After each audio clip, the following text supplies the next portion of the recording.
Bijan Tavassoli is a candidate in the German election, which is shaping up, perhaps, to be the most important general election ever. And we thought we should give you the benefit of his experience and wisdom as a candidate in Hamburg in this election. Bijan, thanks for joining us. It's very close to polling day now. The main parties, if I can call them that, have effectively lost the right to govern. Schulz and Baerbock are at each other's throats. They are increasingly frantic. Baerbock especially, I'm expecting to see foam coming out of her mouth at some point before polling day. The AfD leader has just reiterated that their policy is peace with Russia and an end to the sanctions which have harmed only Germany and not Russia. I'm a supporter, as are you, of Sarah Wagenknecht. You're a candidate for her. How are the runners and riders in this contest currently looking from your perspective? So first of all, thanks for having me, George. It's an honor to be on the mother of all talk shows in this election campaign. It is the shortest election campaign that Germany has ever seen, because obviously the election was called after the Liberals left the government. The finance minister was fired by Olaf Scholz. And right now, the claims about so-called foreign interference are filling the newspapers here and the public radio stations, who are enraged about Americans that are, taking part in this election. But some of the politicians that claim that this is a diplomatic incident when the Vice President of the United States voices his opinion in Munich, well, some of them were campaigning for Kamala Harris in the United States just a couple of months ago. So this is an interesting situation. Everyone in the political establishment is nervous, and they're extremely enraged at the outspoken comments of JD Vance. Some are even calling for an end to the transatlantic partnership. But I cannot tell you that what JD Vance said was wrong, because he said there is no democracy right now in Europe, especially in Germany. There's no freedom of speech. And the Europeans have to change that, because their greatest enemy is not Vladimir Putin. It's not Russia. Their greatest enemy is that they're destroying their continent all by themselves. And I can really, even if I wanted to, I could not find any way to object to that, because I have lived through that experience since the COVID pandemic, since my anti-war efforts against the war in Afghanistan, where Germany took part in. I have had numerous libel suits, civil suits, and also penal suits for just the things I said, the critical political statements I made. And you've just said that I was nominated as a candidate here by the party of Sarah Wagenknecht. I'm not a member of this party, but when the local members asked me and unanimously nominated me to run for parliament, I said, yeah, this is a situation where we have to stave off maybe nuclear war, so of course I'll do it. And following your example, I think you ran for the Socialist Workers' Party at the time of the Iraq War, even though you were not a member. You were the only one who got elected to parliament, if I remember correctly. So I thought, okay, I'm gonna run for this party. And what happened was that just now the government claimed that I'm not allowed to run. And we really, really made sure to cross all the T's and dot all the I's. And the paperwork, we filed it correctly. it is impossible to describe this in any other way than to say that there really is no democracy in Germany. Some of my friends said, yeah, but did you expect that the deep state would let you win, that they would actually let you sit in parliament? I said, well, I didn't know, but I thought they'd at least let me run, put my name on the ballot, and they're trying. My team is still trying. We're in court. We're trying to get this sorted out. But as it stands right now, an opposition voice will not even be on the ballot in my city of Hamburg. Well, nobody can dispute Vance's central argument that freedom of speech in Europe, and in particular in Germany, has been slaughtered. I mean, no one could dispute that. If we had enough time, we could go through 100 examples. The threats against Musk for allowing dissident voices, the banning of TV stations, and the driving out of dissident voices from the public square and so on are too many to adumbrate. No one can dispute that the European Union sabotaged, wrecked, cancelled the elections in Romania, for example, because they were afraid of the guy who was set to win, because he had a different point of view to them. And then they said, well, we might, and they had earlier said, when Meloni was elected in Italy, that we have the tools to deal with an outcome that we don't like. Von der Leyen said that. Are they preparing their toolkit for the outcome in Germany? You say they're all very nervous. What might they do if the worst outcome emerges and Germany withdraws from the war party? Germany declares peace with Russia. I know it's a terrible vista I'm asking you to look at, but that is a possible outcome of this election. What will they do if that happens? Well, if you ask the people of Germany, then a clear majority has been against German participation in this war. A clear majority has been against arming Ukraine to the teeth. This is, in a democracy, that would be reason enough for the government to stop this war. But as JD Vance has said, Germany is currently not a democracy, and the government, the establishment, is planning on sabotaging the election, and they do not accept the results of the popular vote.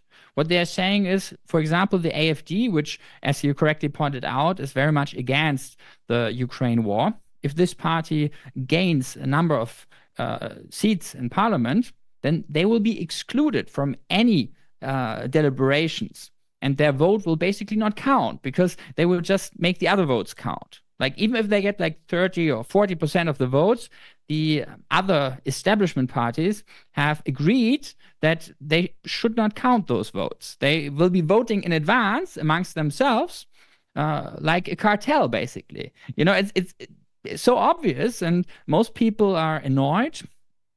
The idea is to get the voters so fatigued and desperate that they don't even go to the vote, because then they don't have to manipulate the election results. But if you do it too much, it's not good for the public image. But this is something that I think particularly Americans, they find it hard to believe, because they thought that Germany was a democracy. So JD Vance, who has just been in office for, well, basically a month, he has been receiving briefings. I can imagine. I feel pity actually for the people at the State Department and the CIA who had to brief him and tell him, they are not going to win. He said, "Yeah, you think they're right-wing extremists, but that's the same thing you said about Trump and the MAGA movement, and we won, right?" And I said, "No, in Germany it's different." And Elon Musk, JD Vance, they all seem to believe that the AfD has a real chance at getting into government. While the truth on the ground is that there are so many institutions in Germany built up, amongst others, by the United States and Great Britain after the war to prevent a right-wing populist party from ever coming to power, that it's basically impossible. The Constitutional Court, the Secret Services, internal services, they are all working against this. So it's not hidden that we have a deep state that is working against it. It's doing it out in the open. And that's why they're so angry that the Americans are now criticizing this. Well, so much for a right-wing populist party. What about a left-wing populist party? What about Sarah? How is she doing? How is her campaign going? Well, we have been sabotaged at basically every step of the way. And as you know, it is very difficult to build up a new party from the ground. She did that in record time, even though the media, the establishment, they were all fighting her and painting her in the worst colors, calling her a racist and Putin, like a stooge for Putin, things like that. And recently, they have not really covered the party at all. That's what they're trying to do because, to be honest, the corporate media, they prefer a right-wing extremist party because they think they can control this party. And what we're seeing now is that the AfD is the most Zionist party in the German parliament. They have supported basically every move in the Likud government. And this is something they emphasize because it distances them from the neo-Nazi past of the German right-wing parties who were obviously very much anti-Semitic. But even that, Alice Weidel, in her talk with Elon Musk, has claimed that Adolf Hitler was a communist. And what they are doing is they are saying that Germans are not anti-Semitic. Never. It's just the foreigners that come here. And then they're even rewriting the past. You know, they started by saying, you know, today there's no one in Germany that would do something against Jews. It's only the foreigners. They're barbarians. We should just deport them. Then everything is solved. We have no racism and no anti-Semitism.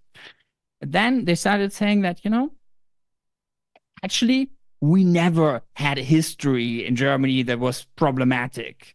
And they're trying to paint Adolf Hitler as some kind of, Muslim, Arab extremist, you know, and communist. And this is ridiculous. You know, this is I don't have to tell your viewers that, but some people who have no education about history, they might fall for these lies.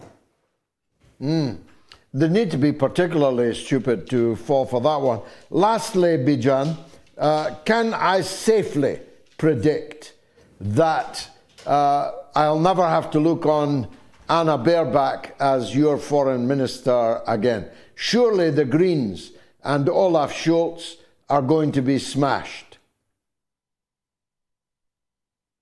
Well, I'd love to tell you this. Baerbock is not the head of the Green Party anymore. She's not on the top of their list. It is Habeck, but they have not been diminished in the polls at all. And there is a real chance that the current minority government will just be supplanted by the Conservative Party, forming like a all-encompassing party that will continue the war, because the frontrunner, Merz, he has criticized the new administration in America because they are not willing to force Putin out of Ukraine. So he wants to send more weapons. And that has been his campaign. He has not emphasized that so much because he knows that it's unpopular, but he's the frontrunner currently for being the next chancellor of Germany, with policies that the majority in Germany does not want at all. And that is why people are that would be getting a angrier and angrier. Government. That would be a real uni-party government, wouldn't it? Yes. Yes, yes. And it would possibly lead to, further destruction of democracy in Germany, because after that, then, the only opposition to that would be would gain a lot of new members and supporters. And after the next election, what will they do? If already all the parties are coming together, then it's going to be over. And the problem is that there's actually some racist elements in Germany that are being strengthened by the media. This whole thing of saying that it's the Muslims' fault. Every attack, every crime that we see in Germany is the Muslims' fault. That is something that the media is pushing right now, because the dire economic situation that we have as a result of this terrible war and the loss of our industrial capacity in Germany, that is something that they don't want to talk about, because the conclusion would be that we should end the war immediately. And so I don't think that the new government in Germany will take a long time to form a government. So Olaf Scholz will stay on for many months, I believe, and the same has to be said, sadly, for Annalena Baerbock. But this government, I fear that they will not be doing much. We have to hope that Washington, that the new administration there, people like Tulsi Gabbard, who has been confirmed as Director of National Intelligence. And, I think I'm filling in today for George from Hungary. I've had many discussions on RT International and other chains with him and Tulsi Gabbard. She's like, I think, the only person who ever called me a NATO spokesperson, which the moderators on RT were quick to correct her on. But I'm hoping for the best. And it is interesting to see in Germany how fearing the transatlantic elites. So are we all, now that we've heard you. Thank you, but the transatlantic elites Tavassoli used to get their orders from DC. Now they are getting orders in different directions, and they don't know what to do. It's a new world. That is my hope.